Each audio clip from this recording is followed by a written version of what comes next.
Good morning, Dr. Dan Yachter, the chiropractor, for the Sunday code. Hope everybody had a great 4th, Independence Day.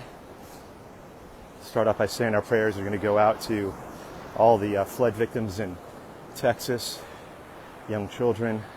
Our hearts break, and if you're a praying person, please put your prayers out there for them. Great way to start the day. Pray for others, lift up others, and of course give God all the glory and honor. And we are excited that you are here joining me on the beach here. It's a beautiful day. There's a big old mess out here from all the fireworks, but shockingly enough, we are tomorrow beginning the second half of 2025. A great time to reflect, examine primarily your health protocols. What is the second half of 2025 going to look like? What are the health habits you want to implement? What are the health habits you want to get rid of? What are the things you want to keep in place? What are the new things that you want to bring in? Start looking at that, reflecting. If you don't have a vision or a plan, typically go off the rails. You find yourself somewhere at the end of the year where it just didn't turn out the way you wanted it to. So this morning I asked this question: what is the one thing? Let's do this kind of like a chiropractor's mindset. Interference, right? We always talk about interference, subluxation. What is the one health habit that if you remove, maybe just lifestyle habit that you remove, that your health will be elevated? What is it? What is that one thing that is detrimentally impacting your health, your body, your life? I think that's a great thing to take a look at. Yes, beach day, toes in the sand, CC. So last year I got myself an Oura Ring, so it's a tracking ring, right?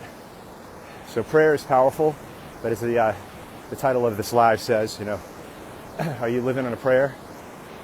Halfway there. Are you living on a prayer? Nothing wrong with living off a prayer.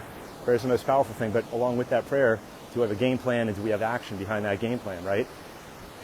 Mr. Tilson, good to see you, sir.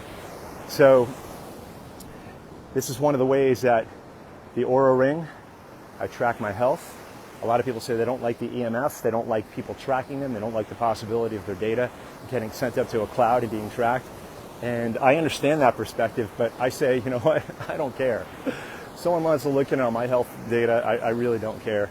It doesn't bother me. EMF, I believe the benefits of a tracker, of a health tracker, outweigh the negative.